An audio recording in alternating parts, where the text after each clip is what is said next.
Assalamualaikum warahmatullahi wabarakatuh. Pagi, selamat datang, selamat bergabung kembali di channel YouTube kami, Consulting Internasional. Perkenalkan, nama saya Coach Akbar, saya merupakan kader dari Dr. Adi Ginanjar Agustian.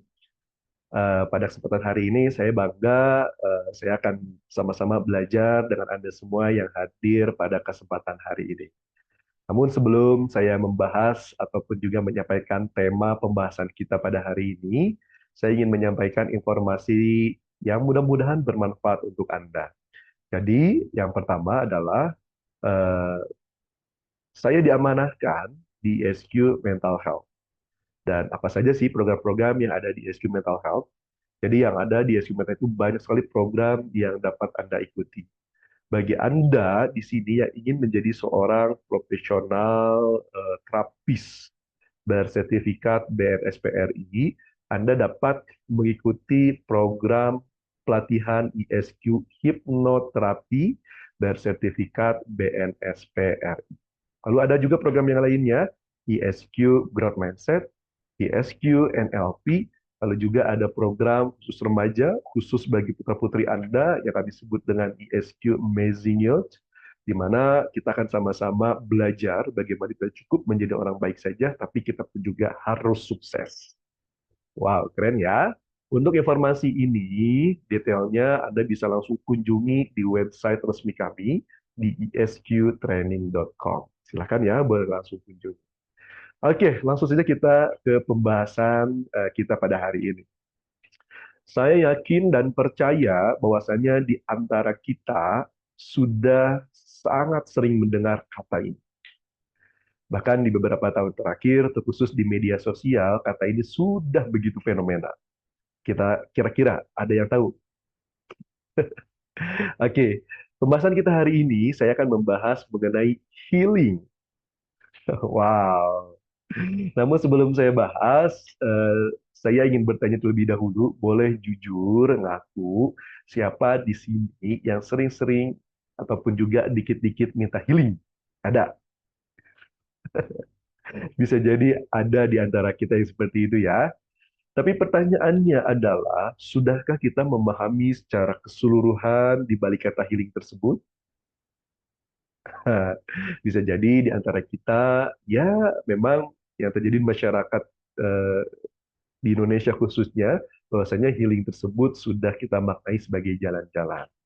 Maka dari itu, kita akan pahami secara keseluruhannya. So, pastikan Anda bergabung, saksikan video ini hingga selesai kegiatan kita pada hari ini. Oke, siap ya? Oke, terima kasih. Langsung saja kita akan bahas. Jadi apa sih itu healing?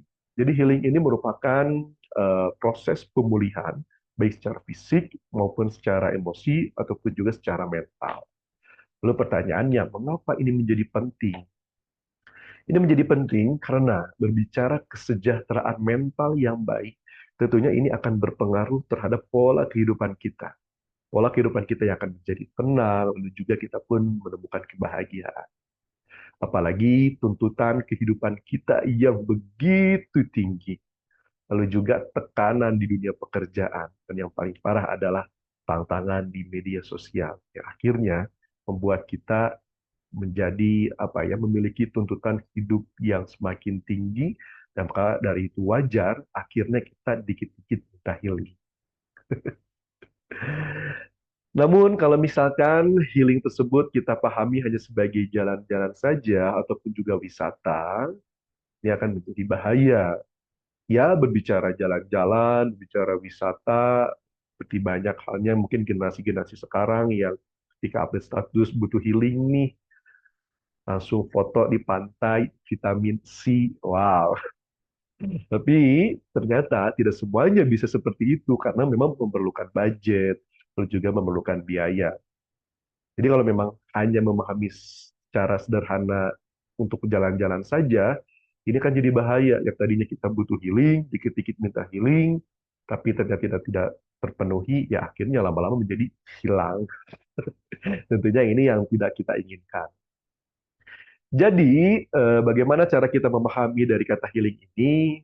Maka seperti hal yang tadi saya jelaskan, bahwasannya healing ini merupakan proses pemulihan baik secara fisik, secara mental ataupun juga secara emosi.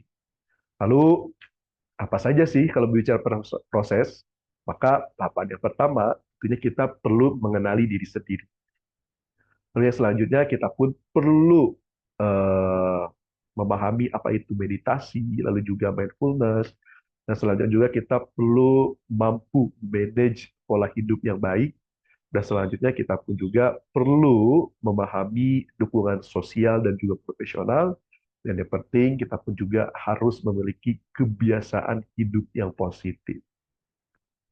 Ya, maka dari tahapan-tahapan tersebut kita akan bahas satu persatu. Siap ya? Oke, tadi di awal saya menjelaskan bagaimana kita memahami yaitu dengan istilah mengenali diri sendiri. Jadi teman-teman berbicara mengenali diri sendiri ataupun juga ya self awareness, ya kesadaran diri ini menjadi penting karena kemampuan kita untuk memahami dan mengenali emosi, pikiran dan tindakan kita sendiri. Lalu bagaimana caranya? Cara yang bisa kita lakukan secara sederhana adalah teman-teman bisa apa ya berdiam sejenak, meluangkan waktu untuk refleksi diri. Jadi setiap harinya langkah-langkah sederhana ini teman-teman bisa lakukan. Karena apa? Ini kerap sekali yang sering diabaikan oleh kita semua, mungkin di antara kita semua di sini. Ya, bisa jadi dalam kehidupan kita sehari-hari tentunya ada di mana hari yang ada kalanya kita tidak sesuai dengan keinginan kita. Ataupun juga yang membuat kita marah dan juga emosi. Sering sekali kita abaikan itu semua. Nah, sekarang kita paham bahwasannya teman-teman kita pun manusia biasa. Baik mau pria ataupun juga wanita, sama saja. Kita perlu luangkan waktu untuk refleksikan diri. Caranya seperti apa? Hal yang paling efektif yang teman-teman dapat lakukan adalah teman-teman bisa melakukan journaling. Jadi sebelum tidur, teman-teman bisa tulis. Apa yang teman-teman tuliskan? Tanyakan pada diri sendiri, bagaimana perasaan saya hari ini? Silahkan tuliskan. Lalu yang kedua, apa yang membuat saya merasa seperti ini? Silahkan diam sejenak, hal sederhana teman-teman lakukan sebelum tidur. Dan yang terakhir, ini juga sangat penting. Kesyukuran apa yang teman-teman dapatkan di hari ini? Silahkan tulis journaling. Ini menjadi journaling tersendiri untuk Anda semua. Pastikan lakukan, boleh saya sarankan saat sebelum tidur. Oke, itu cara efektif, cara sederhana untuk bagaimana kita mengenali diri sendiri. Tentunya banyak-banyak apa ya, banyak sekali teori-teori yang lain yang membahas mengenai ini. Tentunya ini hal sederhana yang teman-teman dapat lakukan. Oke ya, mari kita lanjut ke berikutnya, yaitu bagaimana kita memahami apa itu meditasi dan juga mindfulness. Ini menarik, teman-teman semua. Kenapa ini menjadi penting? Karena, teman-teman, iya, seperti yang tadi, bahwasanya kehidupan kita pasti ada di antara kita di mana ada hari yang membuat kita marah, membuat kita emosi, gitu ya. Ya, apa yang bisa kita lakukan? Nah, berbicara kondisi kita yang saat marah, stres, ataupun juga emosi, berbicara otak, ya secara gelombang otak berada di gelombang yang gamma. Lalu, bagaimana ketika kita memakai mindfulness ini, ya kita bisa menurunkan gelombang otak tersebut kepada gelombang alfa. Nah, pertanyaannya, bagaimana caranya untuk menurunkan? Jadi ketika Anda melatih ini semua, ini sangat manfaat. Jadi ketika Anda emosi, sedang marah, Anda bisa duduk sejenak dan silakan Anda atur pernapasan Anda. Jadi pernapasan yang baik, teman-teman, adalah jadi ketika nanti Anda bisa memulai latihan pernapasan ini, jadi Anda boleh diam sejenak, duduk, lalu pejamkan mata Anda, lalu nanti Anda langsung latih pernapasan Anda. Pastikan pernapasannya adalah menggunakan pernapasan perut. Apa sih pernapasan perut itu? Jadi teman-teman nanti boleh tarik nafasnya, lalu tahan di perut, nanti keluarkan secara perlahan.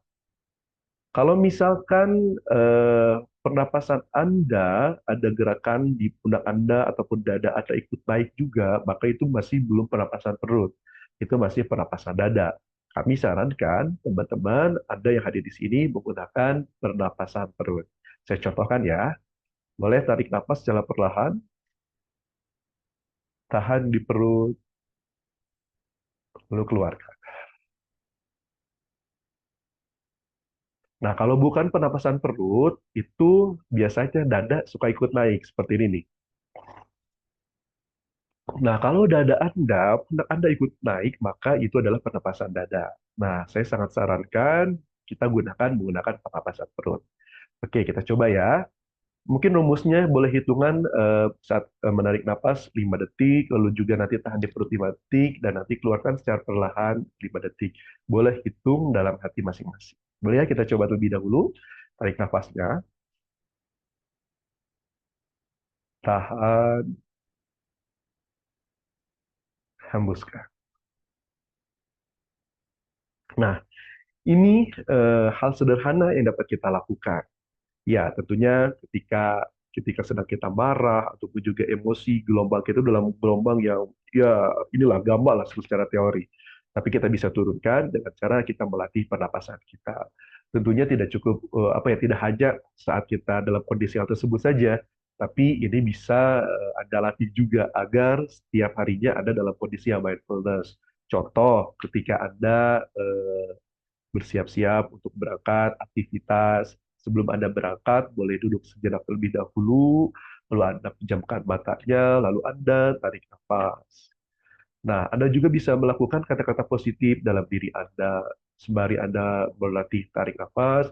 Mungkin saya contohkan ya, misalkan ketika Anda sebelum berangkat, Anda melakukan meditasi terlebih dahulu sambil tarik nafas. Silahkan sampaikan kata-kata positif dalam diri Anda.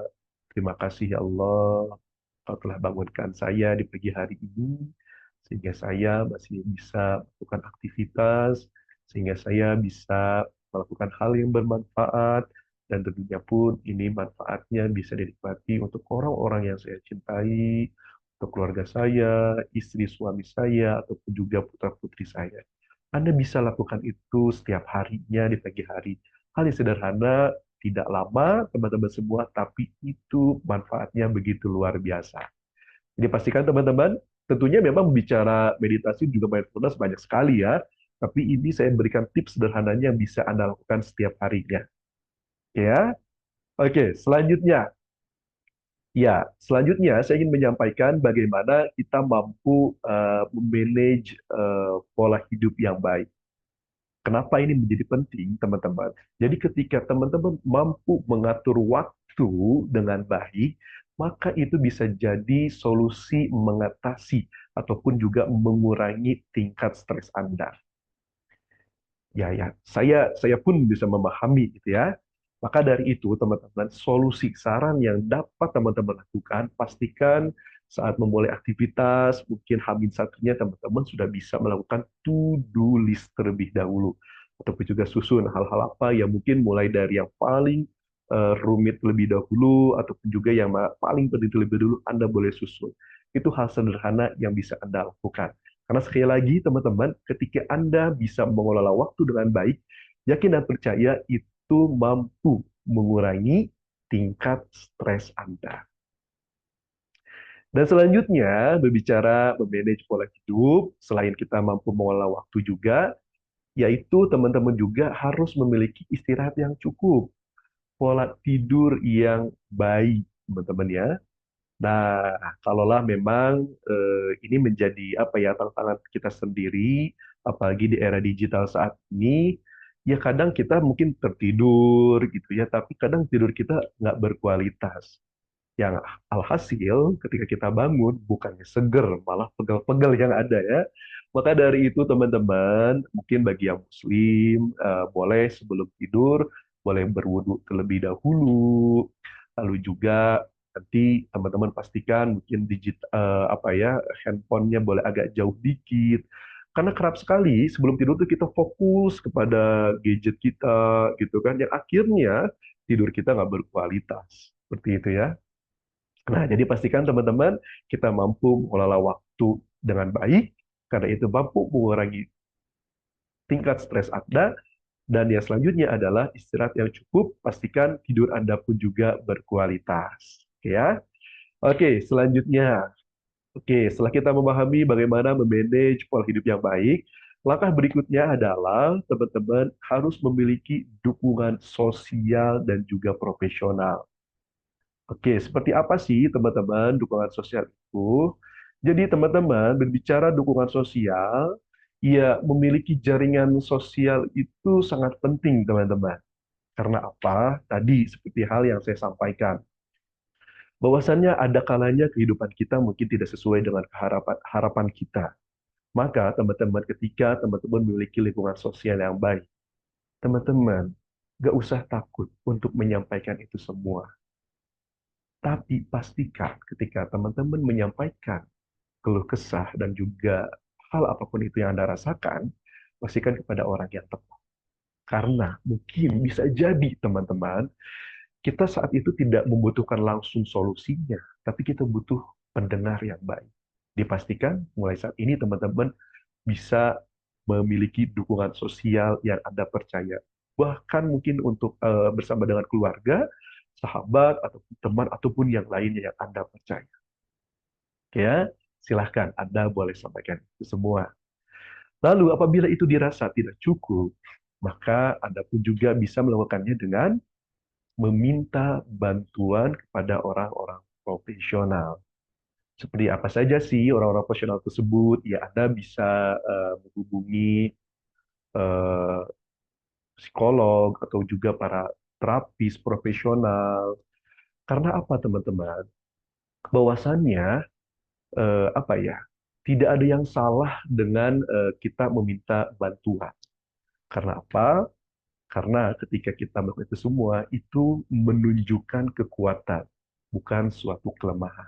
Karena banyak sekali kita merasa diri kita kuat, ataupun juga bisa jadi yang lebih parahnya kita merasa malu terkait tekanan apa yang kita hadapi.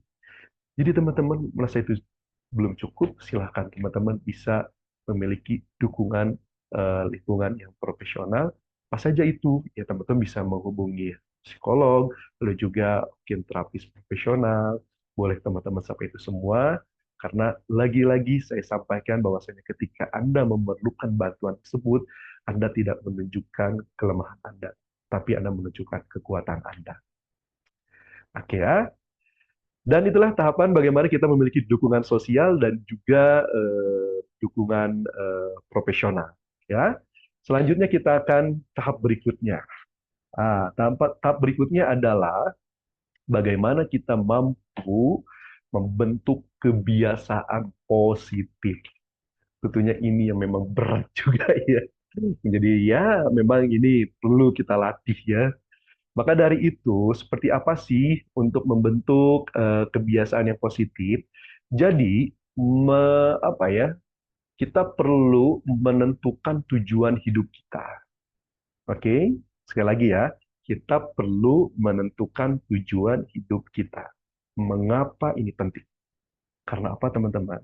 Ketika kita sudah menentukan tujuan hidup kita yang jelas tentunya dan juga realistis, maka ini akan membantu fokus kita terhadap hal tersebut dan yang positifnya adalah ini bisa menjadi motivasi tersendiri untuk kita. Maka saya pun akan menyampaikan beberapa eh, apa ya solusi ataupun juga opsi yang teman-teman dapat lakukan bagaimana ketika kita menentukan tujuan hidup kita yang jelas dan tentu juga realistis. Maka caranya adalah teman-teman bisa menggunakan metode SMART. Apa itu SMART? Jadi S-nya itu adalah spesifik, lalu juga M-nya itu adalah measurable, lalu A-nya itu adalah achievable, dan juga R-nya adalah relevan, dan yang terakhir adalah time bound. Oke, seperti apa teman-teman ketika kita memahami smart ini? Ya tentunya banyak sekali beberapa yang mungkin di YouTube ataupun itu teman-teman bisa pelajari seperti apa sih cara kita menentukan tujuan hidup kita yang jelas dan realis itu dengan metode smart. Ya kalau misalkan seperti kita contohkan berkaitannya dengan healing ini, hal yang bisa lakukan adalah contoh misalkan untuk spesifiknya misalkan ya Saya ingin mengurangi stres dengan melakukan meditasi secara rutin. Sudah jelas dong, spesifiknya adalah ingin mengurangi stres dan juga melakukan meditasi rutin. Oke ya, sudah sangat jelas sekali dan sudah sangat detail. Lalu berbicara measurable-nya, terukur. Bagaimana contohnya? Ya, ketika kita ingin melakukan itu semua, berarti saya akan melakukan meditasi selama minimal 10 menit setiap pagi dan sore. Terukur bukan? Terukur, ya, measurable. Lalu, achievable-nya seperti apa? Misalkan, saya akan mulai dengan meditasi selama minimal mungkin 5 menit terlebih dahulu di hari pertama selama minggu pertama. Iya, saya akan lakukan meditasi 5 menit setiap harinya di minggu pertama. Nah, kita bertahap dulu ya, achievable ya. Mudah-mudahan dapat dicapai gitu ya. Lalu selanjutnya, kemudian saya akan tingkatkan selama 10 menit sehari di minggu kedua. Oke, dan yang selanjutnya adalah saya akan melakukannya 10 menit dua kali sehari di minggu ketiga. Nah, itu achievable teman-teman ya. Oke ya, jadi sudah apa ya dapat dicapai gitu oleh teman-teman melakukan setiap tahapnya, setiap minggunya teman-teman terus berlatih. Oke, dan selanjutnya berbicara relevannya. Ya, kalau bicara relevannya adalah eh, ya meditasi ini akan membantu Anda untuk mengurangi stres dan meningkatkan kesejahteraan mental. Jadi yang penting untuk ya kesehatan mental secara keseluruhan. Itu memang relevan banget gitu ya.